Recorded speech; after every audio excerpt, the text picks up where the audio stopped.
Hey, what's going on, my friends, and welcome to my YouTube channel. My name is Victor, and I help people navigate through their spiritual awakening process. Today, I'm going to share with you how you can find your life purpose in the year of 2022. This year in particular is going to be huge for all the light workers out there on the planet, for all the way showers, the people that have been doing the inner work, the people already going through a spiritual awakening, the folks who feel like they're put here to do something in such a way that's going to help uplift the frequency of humanity in some way. My goal of this video is to help you do just that. Help you remember why you came, and most importantly, help inspire you to get out there and do it, and help you realize you already have everything you need. You're already ready to rock and roll in this moment. And these three things are exactly what I had to do to really start living my life purpose. And I'm excited to share with you them today. Number one, most of you already know this. Most of you have probably already been getting signs to do this. And most of you aren't going to want to hear this. Let go. I don't want to let go, Vic. I'd rather get my purpose going and then I can comfortably let go once I have something else to replace it with. But life, manifestation, as you know, does not work that way.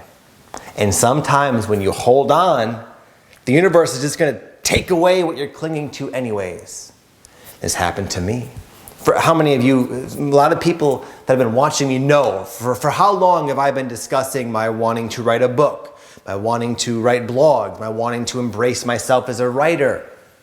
And what I've learned, when it's time to do something new, when it's time to really embrace a deep inner calling, we have to create space. And a lot of times creating that space requires us let go with things that give us a sense of security and safety. And for me, one of those things is Instagram. Nothing wrong with Instagram, but I have not been feeling very much, you could say, in harmony with it for quite some time. I've been feeling a dissonance with it. I understand it kind of sucks my energy and focus out of me. And in a sense, it's now become a distraction from my deeper purpose now trying to unfold. Well, anyway, the other morning I woke up and all of my Instagram videos had been deleted spontaneously. Now, if you go to my Instagram account, you'll see them. But I had all these, probably hundreds of videos saved on my Google Drive that took me years to create and accumulate, and they're gone. I'm not going to get into the details as to why they're gone. What I want to let you know is my reaction. For an influencer to lose all their creation, any of you artists could imagine, all your art gone. It's a big deal. So I was surprised why I wasn't all that fazed, why I felt fairly neutral. Why it felt like there was it seemed to just wash right over me. And that's so uncharacteristic of me. And I realized because it's just a sign, it's actually now time to move on. It's time for me to do what I've been saying I wanted to do this entire time. It's time for me to embrace this new level of my purpose. And thankfully, the universe so lovingly came and swept away my distraction, burnt my bridges, and left me no choice. Now, I've had other types of circumstances where this exact same thing played out, but I didn't handle it so gracefully. And what I've learned, I wish I could have known this time, is to just go with what I know to begin with. So my friend, what I'm trying to say, if there's something you're holding on to, if you really want to embody this next level of your life purpose to the fullest, you will have to create space. And as you've just watched and listened to me for a few minutes, you probably already know exactly what that thing or what those things are, where those anchors are in your life. And I promise you, once you finally cut those ties, instantly nothing will happen. You'll probably wonder why you cut the ties and feel vulnerable for a little while. But as you know, after a little while, now that there's space for something new to come in, you start getting the ideas, the inspirations, the synchronicities, and you'll feel that sensation of moving forward again on that expansive, exciting, resonant path that you know it's time for you to walk down. The second thing you're gonna have to do, and you probably already know this, you probably already have been meaning to do this, and that is step it up. Step it up, step up your game. Optimize yourself, your lifestyle, your habits to be a match with the person you are feeling called to become. It's a great time to try once more to quit those bad habits. Like for a long time for me, what plagued me was smoking marijuana. I'm a huge fan. I still smoke cannabis once in a while. It has its benefits, but there's a time in my life where I was smoking it every day as a habit, as a crutch, and it was just taking a lot of my time. I would get high at night and I wouldn't really do anything creative. I just watch Netflix and eat and stuff like that. And I understand others have different reactions, but for me, that's what was actually happening. And parallel to that, I felt this desire to really, I don't remember even what it was at the time, but there was something I wanted to do that I wasn't doing, that just wasn't getting done because I had this crutch. So I use it as a metaphor for right now being a great time to let go. The point I was gonna make is I tried over and over and over and over and over to quit. I could never freaking do it. But I'm stubborn and I never quit quitting. And there was finally a time when I would say my desire to change was strong enough that when I decided to quit, it stuck. It wasn't even that difficult. And we're like right now I'm filming this, it's just after the new year. It's that type of energy where it's really supporting you look around at your life and seeing more clearly what is not supporting the best version of yourself. Most importantly, it's also a great time to make those choices, draw those lines in the sand and saying, I'm not going to do this.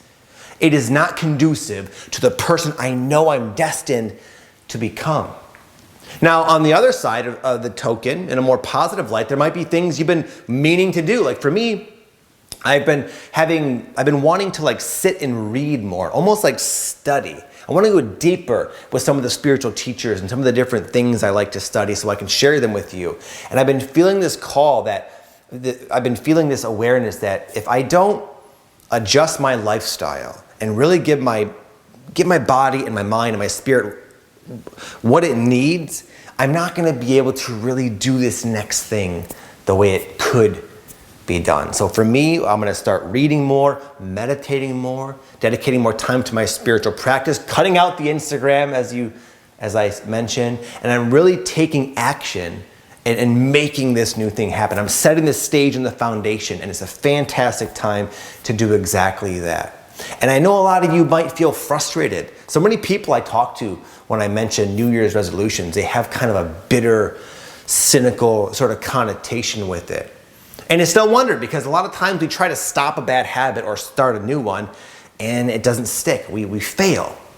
But it doesn't matter. If you can be stubborn, if you can really tap into that part of you that refuses to settle for anything less than your true potential, I would venture to guess that if you try it again in this time frame especially, you'll find that you have a different result.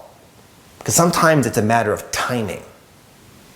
But right now is the time. Right now is the timing for you to really shine. And number 3, this is also equally as difficult as the other 2 things. It's take a chance.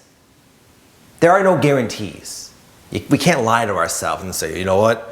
I'm going to take this leap of faith and I know for a fact it's going to work out. We sense it will.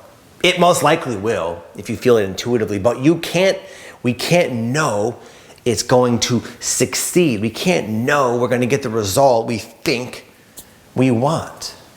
It's about taking a chance. It's about accepting there are no guarantees. But the result is not why we're doing this in the first place anyways. I'll give you an example.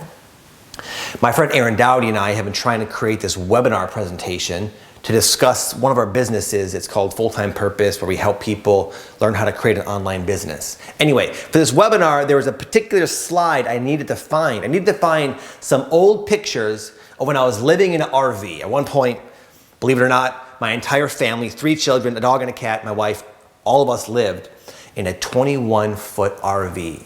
This was my leap of faith. This is when I was just getting onto YouTube, and I was looking for pictures to really demonstrate how challenging of a time that was.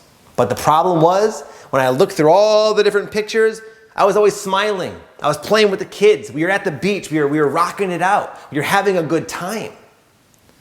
This was way before I made it. I was still living.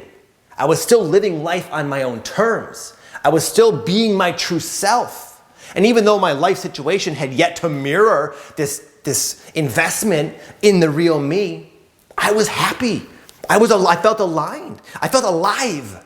I felt really good, basically. Not at all times. There were struggles and stressors, but here's the point. It doesn't matter if you fail. I'm going to write a book and maybe you don't like it. Maybe people don't buy it. I will, in spite of the challenges and ups and downs, I know I'm going to enjoy writing that book because it's me. Because that activity of writing is Victor in its truest self. And the results are very, very surface level and secondary. The real reason we follow a purpose, we take these leaps of faith, it's not what we achieve. It's not the external mirror or manifestation of doing so. It's not the result. It's the person we become along the way, the things we learn, the experiences we have. It's the person we become that's the real gem, the real reason why it's so satisfying to follow our life purpose. And also, when you do live life in an authentic way, things tend to run more smoothly. We do tend to create the life we want anyways, but it's not important. It's secondary to the person you become along the way. Even if this video resonated and made you feel like, yes, this all makes sense, but Vic, I still feel like I got a lot of issues. I still feel weighed down by my past, blocked up by my shadow. I don't know what to do. I still feel lost.